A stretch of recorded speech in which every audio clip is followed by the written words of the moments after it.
As you come up to 10, that is their god. That is 10. That is the hermaphrodite. But if you stop at 9 and you skip to 11, skipping God, then you are Luciferian. Because 11 is the number of the magician. It's the one step above. Once you have accomplished the tree of life, you are now the magician. You are one above 10. But they're doing it by skipping God. That's the symbolism of 9/11.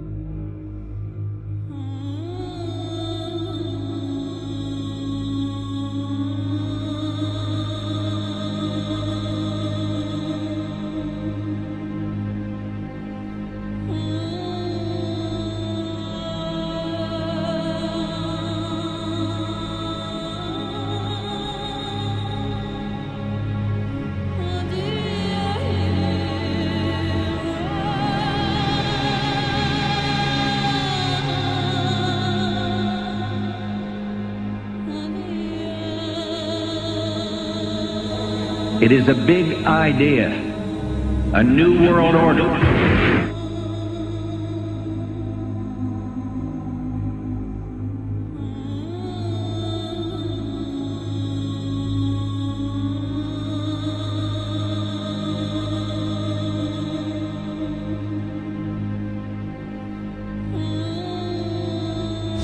We were on assignment. We were supposed to kill two birds with one stone.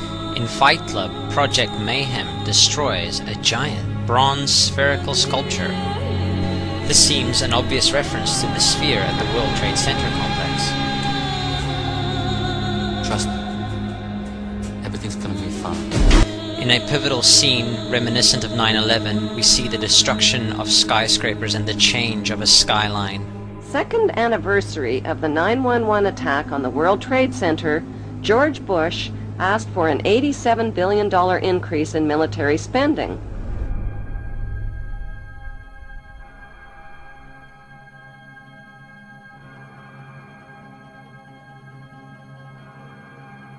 In 1904, Crowley would receive the Book of the Law soon after meditating in the King's Chamber of the Great Pyramid.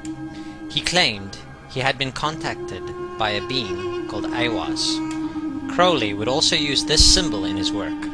Some of its meanings are said to include a reference to the number 77 in Hebrew and a connection to the god Pan. Crowley made this drawing of a non-human intelligence he saw during a ritual.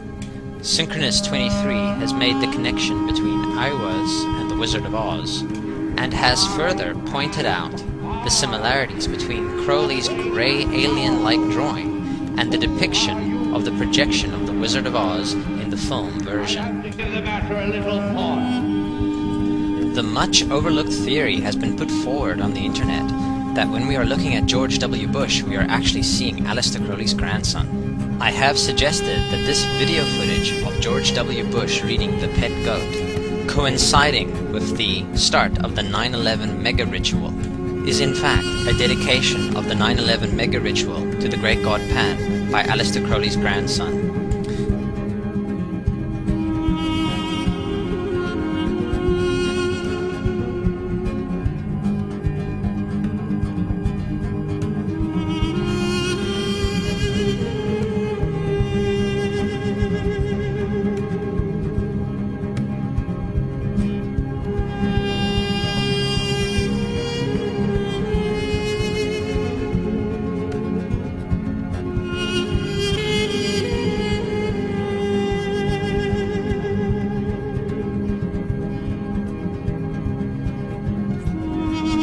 Things get a little weird.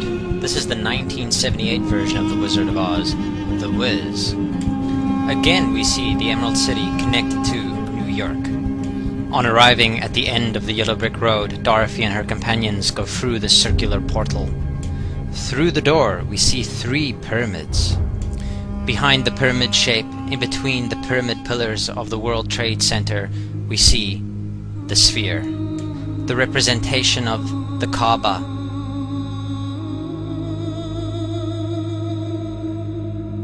The inhabitants of Oz dance around the sphere in ritualistic fashion. Fashioned in giant letters over the dome of the sphere, we see the word Oz.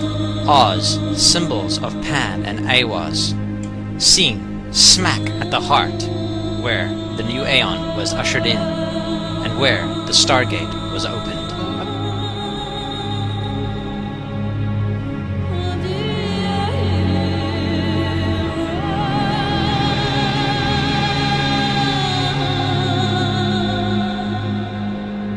Between the Twin Towers is called the Spherical Caryatid. It was made by artist Fritz Koenig and was nicknamed the Sphere. We see that Koenig made this thing in Bavaria, the same place where the Illuminati was founded. The most interesting fact about the placement of the sphere at the World Trade Center Plaza has to be that architect and designer of the World Trade Center, Minoru Yamasaki, intended the plaza itself to be a representation of the Grand Mosque of Mecca, the sphere in particular taking the place of the Kaaba.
So, my friends, it's time you start placing your faith and your dedication to the one and only God, the everlasting creator of everything on earth and in the universe.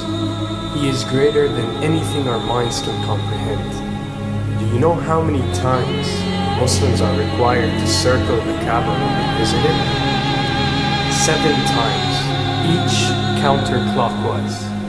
Would you like to know why? You see, what binds us as humans to this life and to this dimension and to this earth is the limits of time and space. We are bound to this dimension and this reality through time and space. Hence, if one wants to leave this dimension or leave this reality, he needs to break away from time and space. So when you visit the Kaaba and you rotate counterclockwise, what is this practice actually doing? It is literally helping you elevate your soul and elevating yourself to break away from time and space so you can touch something so unique and so beautiful and so powerful that it changes your life forever. And if you don't believe me, ask anyone who has visited the Kaaba how he or she felt or how their lives have changed ever since.